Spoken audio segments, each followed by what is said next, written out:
Hello and welcome to the Womxn Show. I'm Lenina Rasool and today we are speaking about deep wellness and healing. Now, after the break, we are going to be joined by three amazing women who are going to be speaking about deep wellness and healing.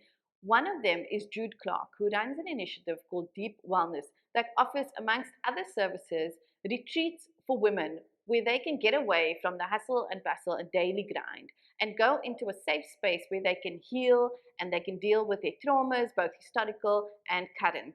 But before we go into that conversation, we are going to have a listen to a few people who have been on the retreat to speak about what it does and what it meant for them. Let's have a look.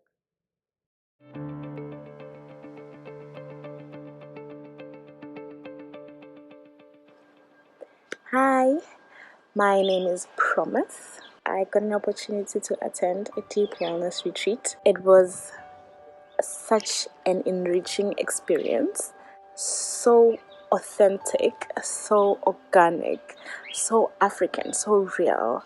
I learned so much about myself. There were so many layers that we really went in, and I felt deep wellness did something that I was really longing for a long time. They also accommodated me with my daughter because I had to attend with my 4-month-old daughter.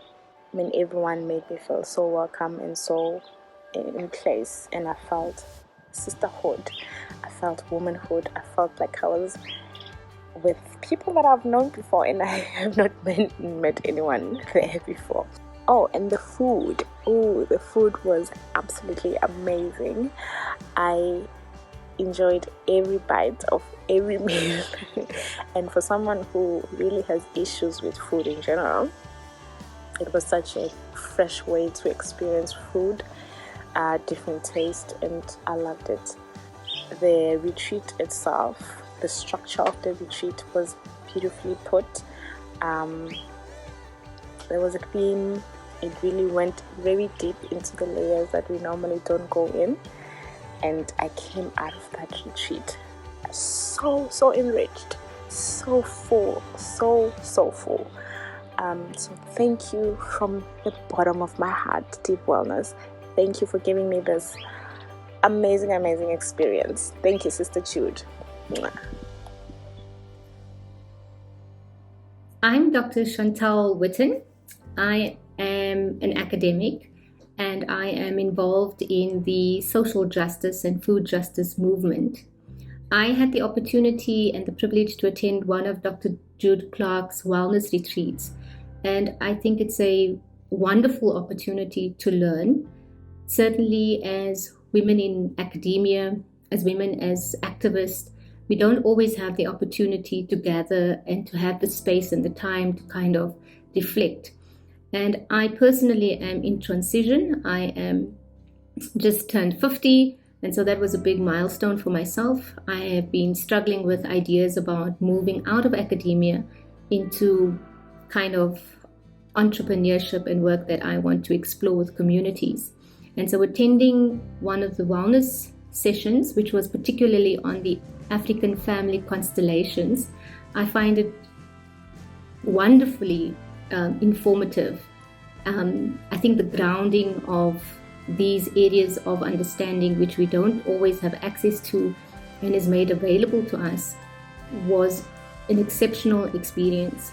I also find that meeting with other women and having these fellowships builds not only networks, but also helps us to identify the people in our spaces that we can draw on, people that we can build networks with, because I found it usually hugely beneficial for my own development.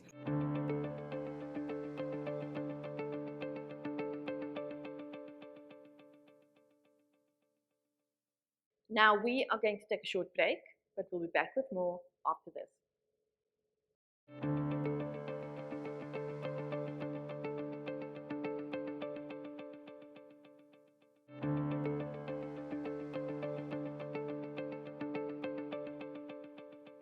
Welcome back. You're still watching The Womxn Show, and we are speaking about deep wellness and healing. And I'm so excited to introduce our guests for today. With us is Kim Gabriel Dixon, who is a clinical psychologist, Ukhona Mlandu, and Jude Clark, who runs a deep wellness retreat and is also a psychologist. Welcome, ladies, and thank you for joining us. So, Jude, I'm going to start with you because we also want to speak about this notion or concept of the retreat, which is basically getting away from the hustle and bustle of life and a retreat for healing. And so I wanted to ask you, what is the retreat about and what does it do? Thank you for that. Lenina, the retreat is one of the legs of deep wellness. The notion of retreat is so challenging and problematic because it makes it sound like you are disengaging and withdrawing from the world. And yet when I pitch up to the process of the retreat, I'm bringing all my stuff with me. So I like to think of the retreat as a pause in the life. I leave my family behind. I leave my routine behind, but I pause and I engage with my stuff that is still alive and always with me. So the retreats are a time and a space. Deep wellness is an initiative. It's a growing community. It's an ideological concept. It's a company that is invested in getting to the root. Do you know, when I first started, I called it radical wellness. And it unsettled a lot of people just when I was doing a focus group on the name. How do you feel about it? And so it got called deep wellness. To get to the root of our dis-ease, our issues as Black women. What does it mean for me, for you, to be fundamentally well, holistically well, radical wellness? What are the things that stand in the way of your wellness? And what do we need to do to access that real deep wellness? Is the first. There's a long answer, but I'll stop there. Yes, it's so interesting because people do have issues with that word radical, right? I think it's a very political, politicized word. And actually that also came up in the book I've been reading, My Body Is Not an Apology. And there's actually a whole section on people's issues with the word radical, but how we need to be radical about it. Kim, I want to come to you because when we're talking about wellness, and I've often said since the pandemic hit that one of the positive outcomes, if I may call it that, it's a bit controversial, is that there is a larger emphasis on the narrative of mental health. So before it was very stigmatized, people didn't want to talk about it. We've had people on the show specifically, especially in communities, marginalized communities, we can say, where you still, if you go see a psychologist or a counselor, you're crazy. So the narrative around mental health was tricky, but now lots of people are talking about it. I did an article where you spoke about the stigma around it, but it's an intergenerational stigma. So the generation before us just, they're less tolerant of it. Grin and bear it. You just have to go through it. And I wanted to ask you about that. So I wanted to ask you about the importance of acknowledging mental health. I think even though the narrative exploded, I still find, and I will say, I still have women who call me and whisper over the phone that they're taking antidepressants. And they are women that I perceive to be quite progressive. So is there still stigma, and how important is it to say, I'm struggling with my mental health? Absolutely, there's still stigma, and as you said, with the pandemic, well, just before the pandemic, I think there was already a mental health crisis, right? But what I think we found with the pandemic and just in the media in general was there was much more transparency around the deep, deep inequality in our country, right? And so it did allow for more conversations. What has been quite interesting about it is that, and what I've really enjoyed seeing, is that a lot of the work around mental health and healing was happening in community spaces, civic spaces. Quite a few projects all over Cape Town, for example, that popped up. But I think the first step is acknowledging when we are struggling. Partly people have difficulty with it, as you said, because there's a stigma. But I think what has become more important is that people have become aware that all of us, in our different ways, just as part of our humanity, we suffer, right?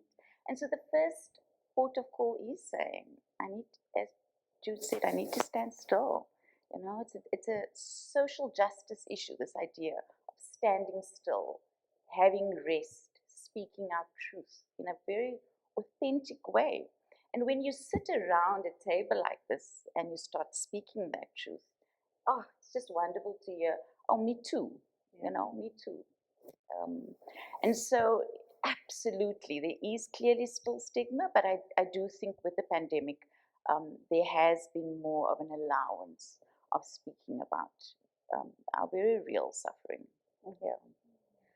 Someone said to me last year sometime, mental health is the ugly sister of physical health. And it got stuck in my mind because it's sort of true. We don't take it. I mean, the analogy always is that if you break your arm, you know, you'll go to the doctor, or if anything's physically wrong with you. But we deny sort of the effect on our mental health for a very long time. And so, Ukhona, I want to, you have been on one of the retreats, but also there's a deeper story there in that you're in the NGO sector. You are someone who acknowledged that the world, and what I wanted to say actually is that there's just a pattern of denial I found around the effect of mental health issues. So with women especially, what will happen is we'll go until we actually can't stand anymore, or until we're forced into a clinic, or until it's so bad before we can legitimately say this is not working or there's something wrong. And you spoke about getting to a point where you decided to leave the city and go back home to the Eastern Cape and live the slow life. And you did that for 2 years. And so I just wanted you to share some of that experience of, I'm assuming you were in that go mode, and then coming to a realization that this is not healthy and I'm not healthy. I think also through getting to know myself as I get older, I've come to understand that as a human being, as an individual, I do better in stillness and in slowness. But not everybody has the opportunity to self-reflect and understand and arrive at a point of understanding themselves in that way. It's a luxury. It's considered to be a luxury to even claim and own the fact that you require things to move at a certain pace for you to perform at your best. And so when I eventually arrived at allowing myself that self-knowledge and sitting with it and owning it, I had to understand that wherever I was with my city living at that point, I wasn't going to get back to myself while still being in the hamster wheel. It was a risk, but I knew that I was either going to do that or I was going to continue and burn out. And so I problematize this idea of going until you burn out and then taking time out to recover, only to get back to the same hamster wheel. And so going forward from that time where I went home and reconnected with the slowness and the listening to myself and the allowing the answers to certain questions to come to me over an extended period of time, as opposed to pretending like I have answers to everything all the time in very quick succession. What that gave me was the opportunity to then begin to start to imagine what life, when I'm not in this nervous, anxious condition all the time. And so I've begun, and I'm always working towards this process of allowing myself and insisting on the things that I know that are good for my well-being. And this is something that women are made to feel, particularly Black women. You're made to feel like you're not hungry enough, that you're letting down something, that you are not driven enough, that you are self-indulgent when you are just choosing to care for yourself. And I don't know if I've answered your question, but I think whatever I've said is kind of inching towards saying there really is a need for us to create spaces to insist on women really, really just feeling like their way of being in the world, whatever that is legitimate, and the world can actually begin to think about how they organize themselves around women's needs, as opposed to the other way around. I mean, that's great. I mean, I'm thinking about, like, one of the comments, Kim, that you said struck me was that, every one of us experiences mental health issues, and the normalization of that. I mean, it's such a powerful statement if we say, and I often encourage people to go to counseling. I used to go to Lifeline once a year. So you get 4 free sessions, and I used to go once a year just to check in. And it felt like, at the time I didn't realize it, but it felt like maintenance for my mental health. And so to think that everybody sort of needs that kind of thing is revolutionary. But I'm also thinking about how taking a break, not a break, but taking a break for self-care, for proper self-care, for introspection, for restoration and recovery is controversial, especially for Black women. But I'm thinking we see in the media a lot of white males. I mean, if you look at the self-help books, you look at My Octopus Teacher, this guy just like, took a break, went and dived in the ocean for however many years and made a documentary about it. So that was really interesting. Someone was paying him to do it, exactly. And it was about sort of restoration and inner being. So I wanted to ask Jude, if you could speak about like how women, how women struggle with this notion, how Black women struggle with this notion of taking time for ourselves and seeing it as something that's necessary as opposed to a luxury. Sure. I think part of that difficulty is not an individualized difficulty. I like to reframe the mental health issue by reminding us that we live in a world that is structured and geared towards dehumanizing us.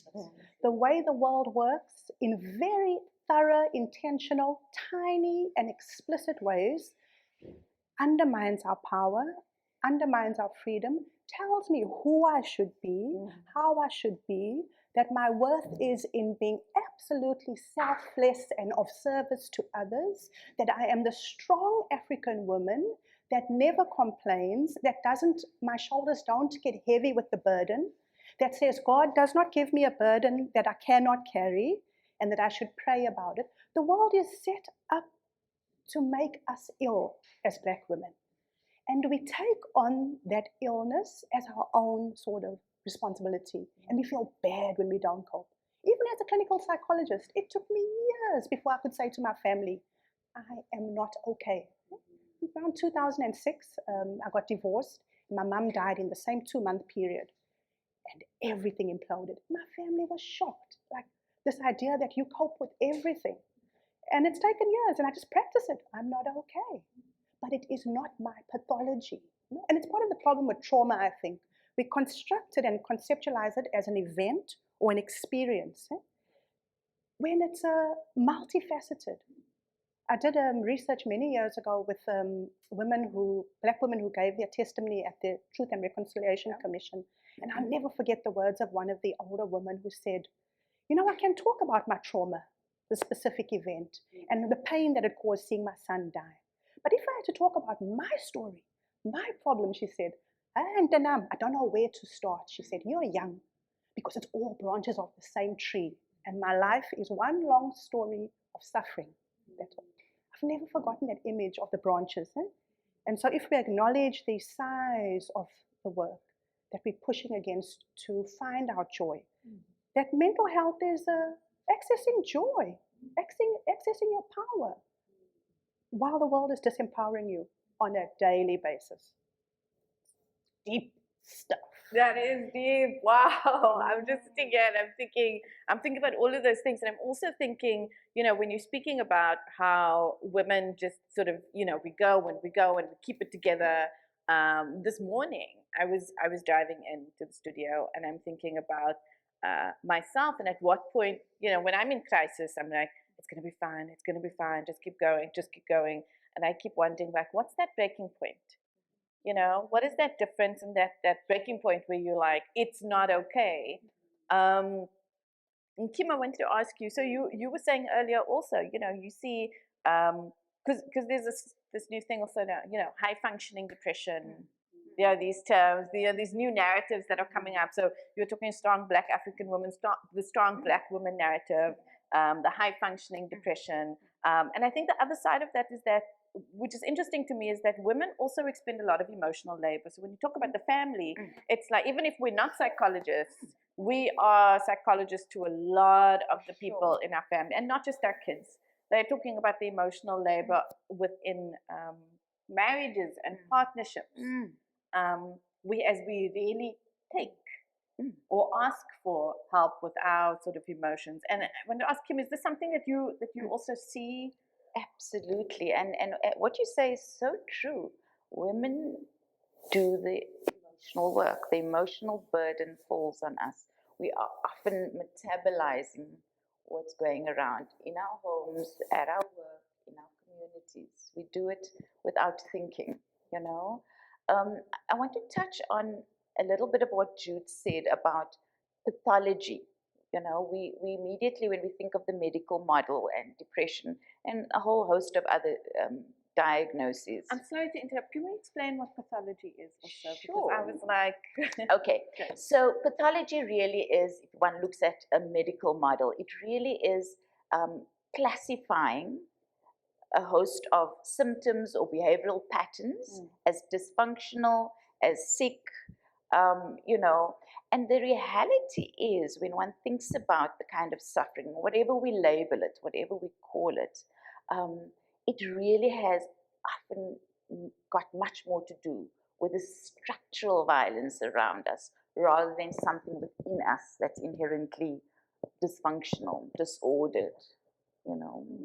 And so once you take away that sort of labeling and stigma, I think people are a lot more comfortable talking about what is difficult, what is complex, you know, what makes it hard.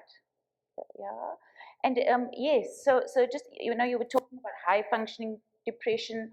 Many women continue going despite knowing that they're not balanced, they're not feeling particularly centered, particularly grounded. But as Jude says, we've been conditioned to think this is just the way women move through the world. You know, you keep going, you carry. And this is why, you know, the deep wellness retreats of which I've been a part has been so fundamentally life-changing for me. Just the acknowledgement, the support, just being able to language that it's okay not to be okay. Yeah.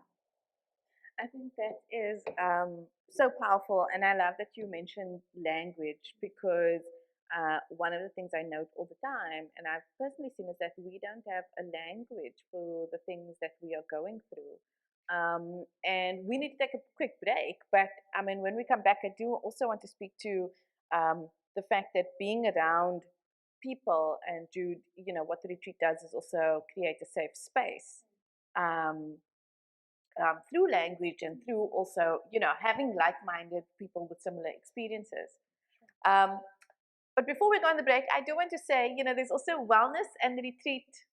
It's not a holiday, you know, and I just want to make that clear, because it kept running through my head as we are speaking, that often these terms are used when you try to look up your holiday that you're going to go on. And I want to let the audience know that that is completely not what we are talking about. We're going to explore that further, but first we're going to take a short break, and we'll be back with more after this.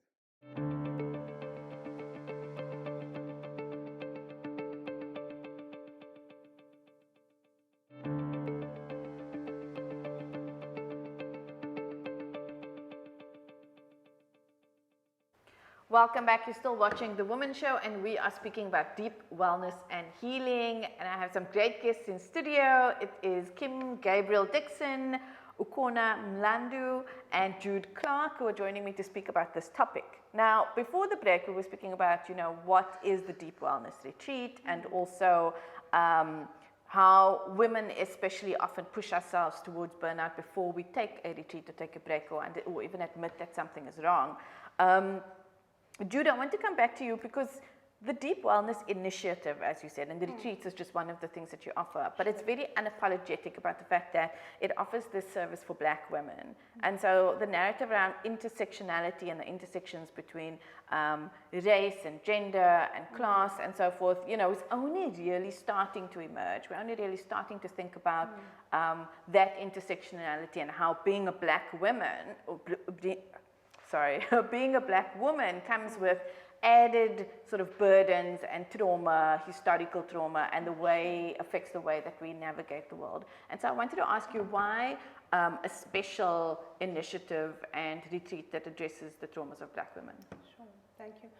I think the dream and the hope is that we will one day have spaces where we can all be doing this work and accessing this healing together. But if we acknowledge that we live in a patriarchal world and society and a white supremacist society, if I identify as a Black woman, then I'm moving around with a marginalized identity. And it's almost, I imagine it to be carrying a kind of a suit of survival. Eh? We have to navigate a racist, sexist, anti-poor world. And in order for me to feel I can take that jacket off, I think it helps if there are other Black women.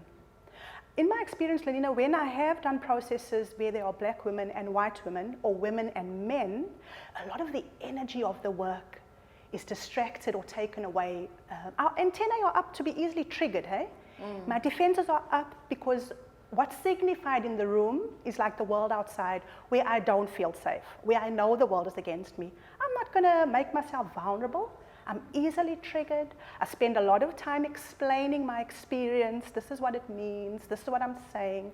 I spend a lot of time pacifying or, appeasing. To say, no, I didn't mean to offend you. It's not you if it's a man or a white woman. So there's something about the energy in the space when it's just Black women where we can take some of the layers off a little more easily and draw up more of the energy to access, to be real. Let me say, there are enough differences between us around this table for us to be triggered and speak about our differences already.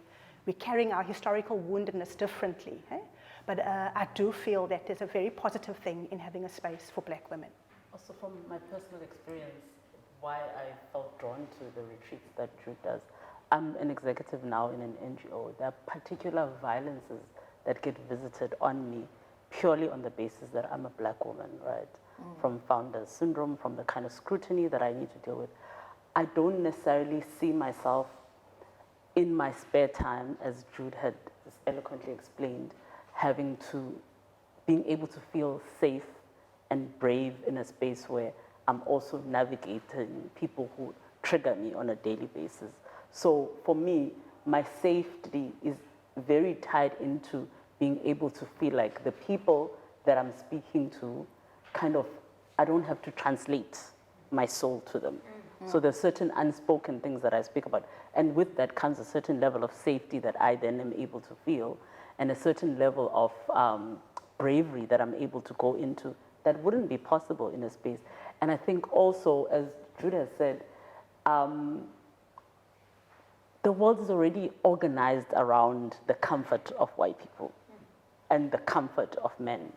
And so at this point, for Black women to take time out for themselves and go, we want to break open with each other, we want to find our way towards our healing alone, safely, is not an unreasonable thing to ask of the world. In fact, more people should be funding such things if they are serious about being allies to the work or wanting to see some kind of change and claiming to be committed to this. More spaces should be carved out for Black women to do this healing work because we do carry the world. And so our wellness actually is something that could benefit the world. So, yeah. And just the relief, entering an all-Black female space and taking that coat off where you don't have to mediate those microaggressions you face on a daily basis. Most of my work career, even my training, was in dominantly white spaces, right? And so to step into a space where you can feel not just safe, just the sense of, I belong, is so transformative. Yeah. I know what you mean. I mean, I'm just relating it to what you said earlier. So we were talking about, you said, when you're speaking to somebody and you're able to say, me too, right? And I often say, I started the show, a lot of people don't like when I say that part of the foundation of the show is to speak about these experiences in order to validate other people's experiences who can't speak about it. And they don't like the term of when we're speaking about validation and women, because I think it's that strong women shouldn't need validation or permission. But the thing is that we do need validation. And I know that when I have a problem, I could phone up to 4 friends of mine to validate, to legitimize. And there was also something, Jude, maybe you were saying it, but there's an issue of blame. We blame ourselves every time something goes wrong. We think that we need to be perfect, and people can discount it as much as they want, that we are not perfect, that humans are not perfect, that the Bible says no one's perfect. But we really do feel like we have to be. Yeah. Sure. And so is this, is it that validation and that affirmation and being able to, I want to ask, just unapologetically step into that space.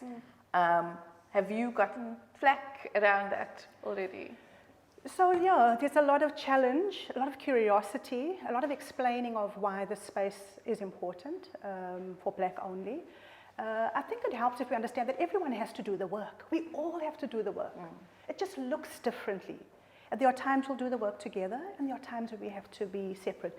A lot of the first evening dinner together, the conversation is, what does it mean to have a space for Black women only? On the retreat, it's usually, and it's so lovely to hear. And women come even challenging then to say, I'm not so sure about this. Yeah. Why is it just us Black women? Isn't it separating? And so even that is a very rich discussion that happens, and we welcome that. We welcome that. And validation and affirmation just means being witnessed, or witnessing by someone who looks like me and who I believe gets it, That is, that's so interesting, and the challenging of it. And so I wanted to bring in actually, when we think about also therapy, and how I wanted to ask how important it is, because you're saying Black women or certain groups need safe spaces, and safe spaces sometimes means bringing people into a room that you can identify with on different levels. And so one of the conversations that comes up often, and that came up during COVID, I had a couple of people phone me and say, do you know any Black psychologists or Black female psychologists? And I think they asked me because this is something I'd spoken about before, and I had noted when I was looking for a psychologist. Now I'm just going to give very general examples. And the first psychologist I went to see was a white female. I remember I was relating to my background from Mitchell's Plain, which involved a lot of for me what was normalized domestic violence. Just the area and the way we grew up, and she was quite horrified and couldn't, said I've coped really well. And the second psychologist I saw was also a white female after my divorce that said, oh, you've been through so much because, you relate your history. I'm sure you'll be fine. And that left me with a lot of questions because I knew that I wasn't fine. And I had in my head, coming from a background where we do not have therapy, I had no context for therapy. For me, the psychologist was this all-knowing person that was going to see through defenses and help me. Because that's what we see on TV. And until I found a female of color who I could sit with, who came from the same background, who didn't overemphasize my background, but was able to look through that and say, okay, well, this is what you're dealing with now. Let's deal with that. Is that important? So when we're speaking about women reaching out and going to go get professional help, asking, is that important? I think absolutely. More and more of my referrals that I get, people are explicit about wanting a Black therapist, both male and female actually. I come from Kraaifontein and I do some community work there, and it makes the world of difference when they know that I walk those same streets, And it's about, so I'm not saying that white therapists are not going to be empathic or be able to be, helpful, but there is definitely more resonance when you sit across someone and they know that you know. Yeah. So representation, within any space, but particularly such an intimate space between therapist and client, I think can be incredibly rich and incredibly valuable. Am I saying that white therapists shouldn't see black clients? Absolutely not. But I do feel that more and more people prefer to have, more and more black people prefer to have black therapists. Can I say that some of my best work on myself was with an old white woman. And then up until recently, last 10 years, the therapists that I sought out and did my best work with were white. So I do agree that there is work that can happen there.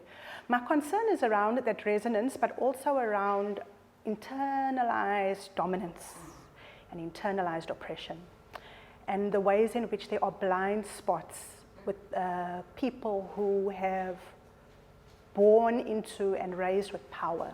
So even if, as a woman seeing a male therapist, that there is something about my experience as somebody who is black and who is woman that gets missed. And it's almost like even a body language. Eh?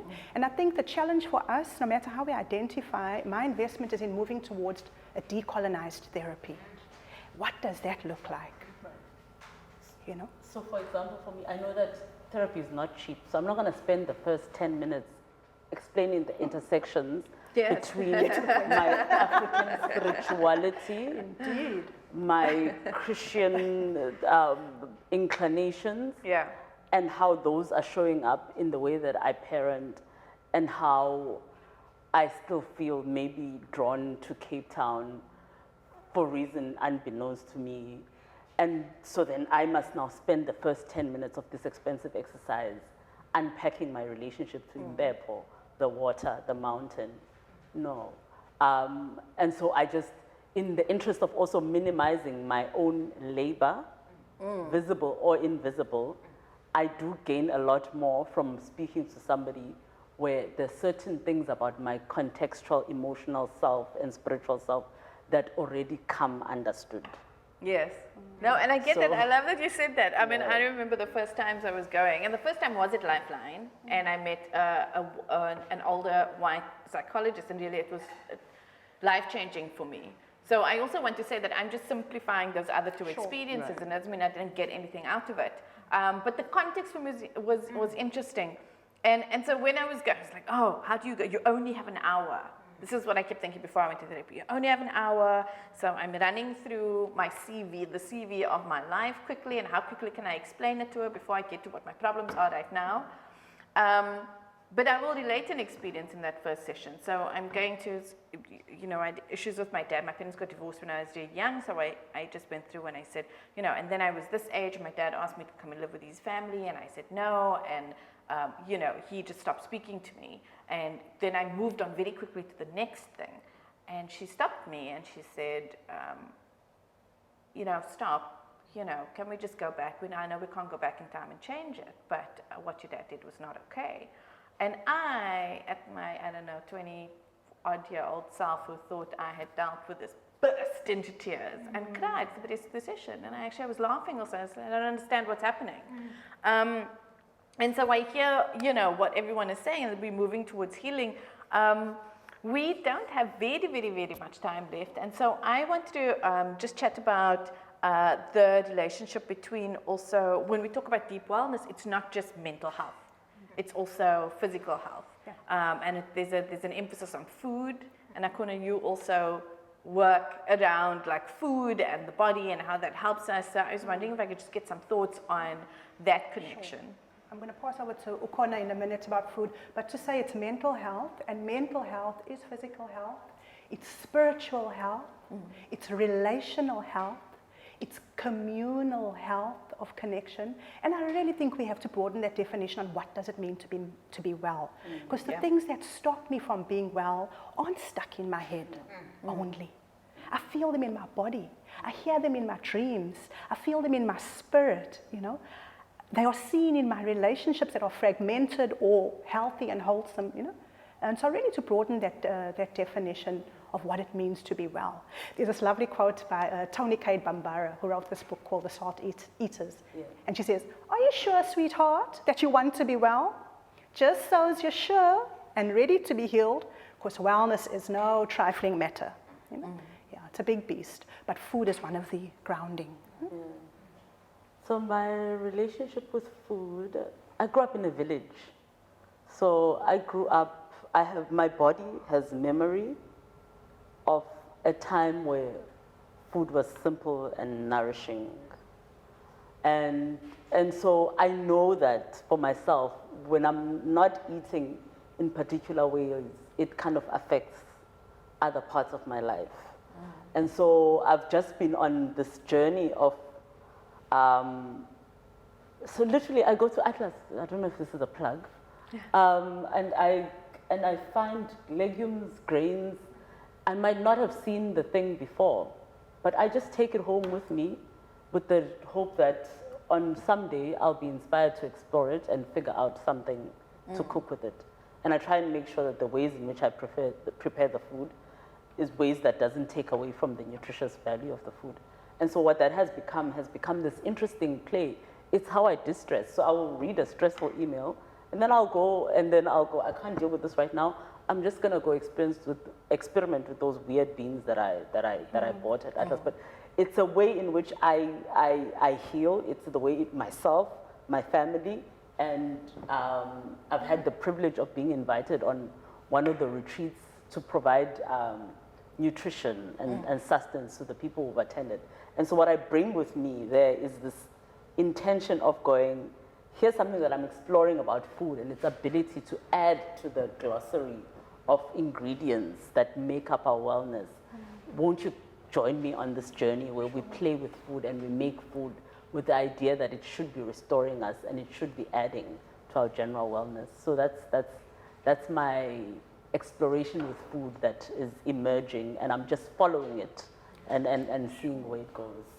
I love that, because I think a lot of people are, I mean, I know, and again, you know, speaking from my own experience, food was just something we ate, you know, and so it's only now really that I'm starting to open up and think about, well, maybe what I'm eating is affecting my nervous system, maybe I'm more sensitive to triggers because because I'm eating too much junk food or McDonald's or Kentucky, and maybe I'm not, you know, feeding my body, and so looking at, not to put it in boxes, because we shouldn't, but it's just interesting for us to start thinking about that more consciously. Ladies, we have 3 minutes. Okay, so I'd like a minute from each of you. I think just, I don't know, an insight or a tip, possibly, or just something around wellness that you can share with the audience, and just to sort of open their minds up to just be thinking about it. I would say, firstly, to take your deep wellness seriously. The symbol here is of the shell, of the water, that teaches us how to go with the flow. When things are hard, how to keep moving. The crystal here is a love quartz crystal, teaches us to be grounded, stay with the earth, stay stable, know your beauty. The impepo and the light teach us about connection to the divine, is a central part of wellness.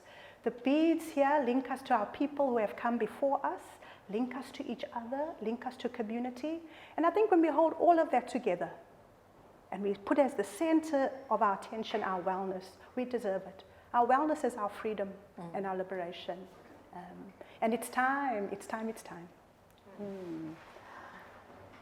So in picking up on this, another thing that in investing more time in listening to myself and trusting the things that emerge, even as uncomfortable as they might be at times, I'm learning that we all have an inner knowing that we were born with, that has been silenced and kind of been beaten out of us by the way the world is structured. So I think we've said enough about how the world is structured to kind of get us to buy into this idea of this rush and this over productivity and not listening to ourselves. And I want to challenge people to just trust their own voices more. Sorry, I just want to run to Kim because we have to go to a break. I think that most important take-home message I'd like to leave is that we need to take care of ourselves first. We are of no use to anybody else we're running on empty. Yes. Thank you so much. Thank you very, very much, ladies, for joining us and for these wonderful insights and conversation. We have to take a short break, but we'll be back with more after this.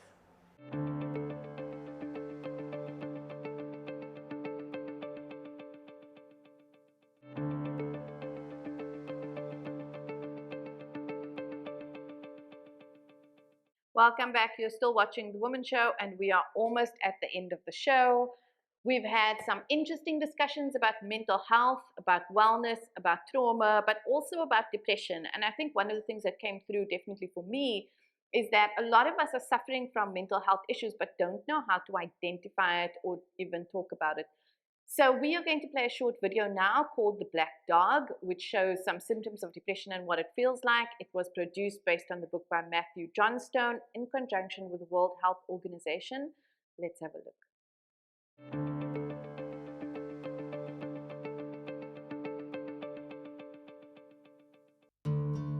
I had a black dog. His name was Depression. Whenever the black dog made an appearance, I felt empty and life just seemed to slow down. He could surprise me with a visit for no reason or occasion. The black dog made me look and feel older than my years. When the rest of the world seemed to be enjoying life, I could only see it through the black dog. Activities that usually brought me pleasure suddenly ceased to. He liked to ruin my appetite. He chewed up my memory and my ability to concentrate. Doing anything or going anywhere with the black dog required superhuman strength. At social occasions, he'd sniff out what confidence I had and chase it away. My biggest fear was being found out. I worried that people would judge me. Because of the shame and stigma of the black dog, I was constantly worried that I'd be found out. So I invested vast amounts of energy into covering him up. Keeping up an emotional lie is exhausting. Black dog could make me think and say negative things. He could make me irritable and difficult to be around. He would take my love and bury my intimacy. He loved nothing more than to wake me up with highly repetitive and negative thinking. He also liked to remind me how exhausted I was going to be the next day. Having a black dog in your life isn't so much about feeling a bit down, sad or blue. At its worst, it's about being devoid of feeling altogether. As I got older, the black dog got bigger and he started hanging around all the time. I'd chase him off with whatever I thought might send him running. But more often than not, he'd come out on top. Going down became easier than getting up again. So I became rather good at self-medication, which never really helped. Eventually, I felt totally isolated from everything and everyone. The black dog had finally succeeded in hijacking my life. When you lose all joy in life, you can begin to question what the point of it is. Thankfully, this was the time that I sought professional help. This was my first step towards recovery and a major turning point in my life. I learned that it doesn't matter who you are, the black dog affects millions and millions of people. It is an equal opportunity mongrel. I also learned that there was no silver bullet or magic pill. Medication can help some, and others might need a different approach altogether. I also learned that being emotionally genuine and authentic to those who are close to you can be an absolute game changer. Most importantly, I learnt not to be afraid of the black dog, and I taught him a few new tricks of my own. The more tired and stressed you are, the louder he barks, so it's important to learn how to quiet your mind. It's been clinically proven that regular exercise can be as effective for treating mild to moderate depression as antidepressants, so go for a walk or a run and leave the mutt behind. Keep a mood journal. Getting your thoughts on paper can be cathartic and often insightful. Also keep track of the things that you have to be grateful for. The most important thing to remember is that no matter how bad it gets, if you take the right steps, talk to the right people, black dog days can and will pass. I wouldn't say that I'm grateful for the black dog, but he's been an incredible teacher. He forced me to reevaluate and simplify my life. I learnt that rather than running away from my problems, it's better to embrace them. The black dog may always be part of my life, but he'll never be the beast that he was. We have an understanding. I've learned through knowledge, patience, discipline and humour, the worst black dog can be made to heal.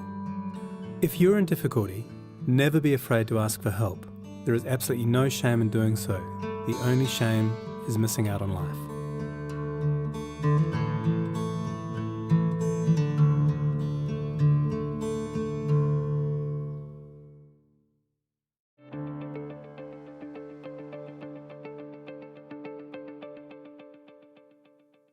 That was a short video titled The Black Dog, created by Matthew Johnstone in conjunction with the World Health Organization.